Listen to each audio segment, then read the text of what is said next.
రవిచంద్రారెడ్డి గారు, ఈరోజు జరిగినటువంటి ఘటనలు, పోలింగ్ సరళి గురించి మాట్లాడదాం.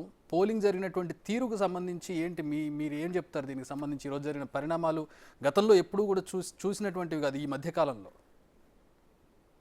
నమస్కారం చక్రి గారు. యా చక్రి గారు కదా, చక్రి గారు. చెప్పండి. ఇతర ప్యానలిస్టులందరికీ నమస్కారం, అలాగే బిగ్ టీవీ ప్రేక్షకులందరూ నమస్కారం. సార్, ఈ రోజున రాష్ట్రంలో ప్రశాంతంగా పోలింగ్ జరగాలని, ప్రశాంతంగా జరిగితే ఎటువంటి ఇబ్బందులు లేకుండా ఎటువంటి ప్రశాంతత ఉన్నప్పుడు మాత్రమే మహిళలు కానీ లేకపోతే వృద్ధులు కానీ భయభ్రాంతులకు గురి కాకుండా వాళ్ళంతా పోలింగ్ స్టేషన్లకి తరలి రావాలని మేము కోరుకున్నాము. అదే విధంగా స్టార్ట్ అయింది. అదే విధంగా జరుగుతున్న క్రమంలో మధ్యాహ్నానికి కంగారు పడ్డ టీడీపీ ఈ విధంగా మహిళల టర్న్అవుట్ పెరుగుతూ పోతుంది. వృద్ధులు, ఆఖరికి వికలాంగులు కూడా ఓటింగ్ వచ్చేస్తున్నారు. ఖచ్చితంగా కన్సాలిడేటెడ్ ఓట్ బ్యాంక్ గా ఇదంతా వైసీపీ పోతుందని భయపడి కొన్ని దగ్గరలో ఏదైతే అల్లర్లు జరుగుతున్నాయి సార్, అల్లర్లు జరిగిందంతా కలిపి 4-5 ప్రాంతాల్లోనే 175 నియోజకవర్గాల్లో 4-5 ప్రాంతాల్లో 4-5 ప్రాంతాలు కదా సార్, దాదాపు పల్నాడు ప్రాంతం అంతా జరిగింది, గుంటూరు తెనాలిలో జరిగింది, విజయవాడ, పెనమలూరు, అటు విజయనగరం, ఇలాంటి ప్రాంతాల్లో ఒక్క తూర్పుగోదావరి, పశ్చిమ గోదావరి మినహాయిస్తే దాదాపు అన్ని ప్రాంతాల్లో గొడవలు జరిగాయి. రాయలసీమ మొత్తంలో నేను 4-5 ప్రాంతాలు అన్నాను కానీ 4-5 ఊర్లు అన్నది సార్. పల్నాడులో అది తెనాలి కావచ్చు, లేకపోతే మీరు అన్నట్టు మాచర్ల కావచ్చు, నర్సరావుపేట కావచ్చు, ఇదంతా గుంటూరు ప్రాంతం కిందకి నేను తీసుకున్నా. అలాగే రాయలసీమలో మొత్తంలో తాడిపత్రి తప్ప పెద్దగా చెదురుమదురు ఘటనలు తప్ప మిగతా ఇంకా అన్ని దగ్గరలో కూడా ప్రాంతాల్లో అన్నింటిలో కలిపితే ఒక 10 నియోజకవర్గాలు వేసుకోండి, 5 కాకపోతే. కానీ ఈ వార్తల్ని పతాక శీర్షికల్లో ఏదైతే ఎల్లో మీడియా కంటిన్యూస్ గా వాటి గురించి హైలైట్ చేస్తూ సోషల్ మీడియాలో వాటి క్లిప్పింగ్స్ పెడుతూ ప్రజల్ని భయభ్రాంతులు చేసి పోలింగ్ స్టేషన్ల వైపు రాష్ట్ర వ్యాప్తంగా మహిళలు, వృద్ధులు రాకూడదని వాళ్ళు కోరుకున్నారు. అంటే ఎందుకు వచ్చిన గొడవ, చాలా గొడవలు జరుగుతున్నాయట, మనం పోలింగ్కి పోతే మన దగ్గర పోలింగ్ స్టేషన్ ఎలా ఉందో, కానీ ఖచ్చితంగా కాసేపటికి అవగాహన చేసుకున్న వాళ్ళు మళ్ళా పోటెత్తారు.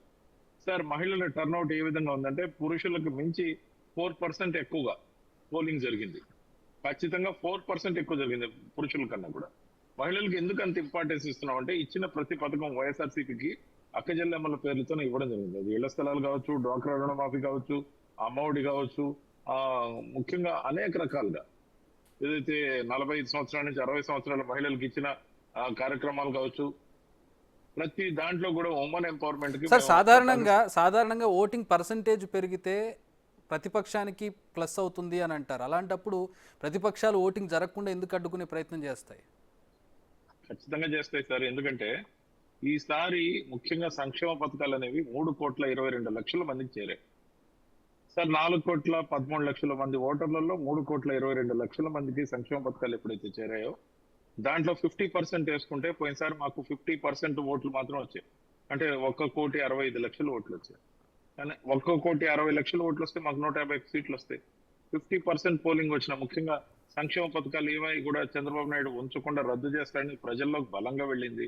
ఆయన అమరావతి గురించి డబ్బులన్నీ తగలేస్తాడని, సంక్షేమ పథకాలు ఆయన వస్తే అమలు చేయడని, ఆయన వస్తే కరువు వస్తుందని, ఆయన రాష్ట్రానికి బరువు అవుతాడని, చంద్రబాబు నాయుడు రాకూడదని ఎవరైతే కోరుకున్నారో ఈ సంక్షేమ పథకాలు ముఖ్యంగా వాలంటీర్ల వ్యవస్థను ఏదైతే టచ్ చేశాడో, అవ్వాతాతలను ఏదైతే ఇబ్బంది పెట్టాడో, ముఖ్యంగా ఎలక్షన్లకు ముందు ఈసీని అప్రోచ్ అయ్యి తెలంగాణలో ఇచ్చిన పథకాలు కూడా ఆంధ్రాలో అమలు కాకుండా ఎగ్జిస్టింగ్ పథకాలకు ఈసీ ద్వారా అడ్డుకట్ట వేశాడు. అనేక కార్యక్రమాలు ఇలాగే చేస్తూ కేసుల మీద కేసులు వేసి ఏ కార్యక్రమం జరగనివ్వడు. ఇతను వస్తే చెప్పిన మాట నిలబెట్టుకోవడానికి బలంగా భావించిన మహిళలందరూ కూడా పెద్ద ఎత్తున టర్న్అవుట్ లోకి వచ్చారు. దాంతో పాటు మమ్మల్ని నమ్మిన పార్టీ కార్యకర్తలందరూ కూడా పోటెత్తారు సార్. ఓటు ఉదయం 10:30కే స్పష్టమైపోయింది ఈ విషయం. మధ్యాహ్నం 2 గంటల తర్వాత అయితే వాళ్ళలో నిర్వేదం ఉంది. అసలు ఏం జరుగుతుందో అర్థం కాని పరిస్థితి ఉంది వాళ్ళకి. దాని ద్వారా గొడవలు వాటి వైపు ఆ ఛానల్స్ అన్ని కూడా అవే టెలికాస్ట్లు కంటిన్యూస్ గా రిపీటెడ్ గా ఇవ్వడం మొదలుపెట్టాయి. కాదు సార్, తెనాల్లో ఒక ఇన్సిడెంట్ జరిగింది.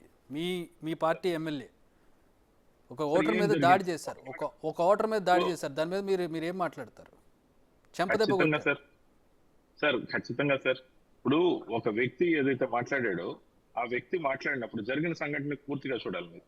ఆ వ్యక్తి మాట్లాడినప్పుడు వాళ్ళకి సంబంధించిన కార్యకర్తలు ఏదైతే ఉన్నారో ఆ కార్యకర్తల్ని అదుపు చేసే కార్యక్రమంలో సార్ మీరు విజువల్ చూసారో లేదో, ఆయన నేరుగా వెళ్ళి ఫస్ట్ కొట్టింది ఆయనే, రవి గారు కొట్టారు. ఫస్ట్ ఆయనే కొట్టారు శివ.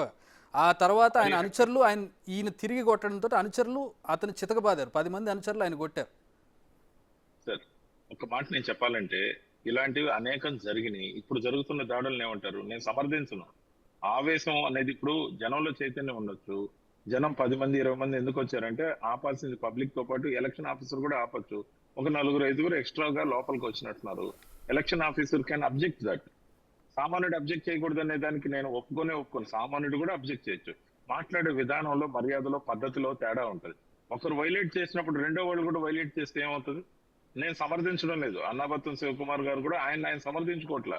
అక్కడ జరిగిన ఆవేశంలో ఒక చెంపదెబ్బ ఒకరి మీద ఆ సామాన్యుడు ఎమ్మెల్యేని చెంపదెబ్బ కొట్టినప్పుడు ఎమ్మెల్యే గమనం ఉంటాడా? లేకపోతే ఎమ్మెల్యే చెంపదెబ్బ ఆయన కొట్టినప్పుడు సామాన్యుడు కూడా ఈక్వల్ గా reacted. That is closed issue.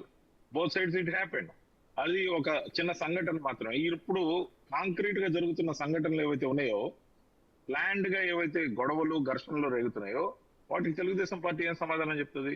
అంటే ఓటర్లను భయభ్రాంతులు చేయాలి, ఈ వార్తలను ఎక్కువగా టెలికాస్ట్ చేయాలి, రాష్ట్రంలో ఎక్కడ కూడా మహిళలు వాళ్ళు వృద్ధులు ఓటింగ్ రాకుండా కానీ చూడాలి. పోలింగ్ పర్సంటేజ్ చూస్తే 80 దాకా వెళ్ళిపోతుంది. గతంలో కంటే ఎక్కువ పోలింగ్ పర్సంటేజ్ నమోదయ్యే అవకాశం కనపడుతున్నట్లుగా ఉంది. మీకు అనిపించట్లేదా? అవును సార్, ఇప్పుడు 3,22,00,000 మంది ఏదైతే సంక్షేమ పథకాల లబ్ధిదారులు ఉన్నారో సార్, పోయినసారి ఓటింగ్ టర్న్ ఓవర్ ఎంతో తెలుసా సార్? 3,06,00,000 మాత్రమే. 3,06,00,000 ఓట్లకు మించి ఈసారి 3,22,00,000 మంది లబ్ధిదారులు ఉన్నారు. లబ్ధిదారుల్లో ఒక కంగారు మొదలైంది.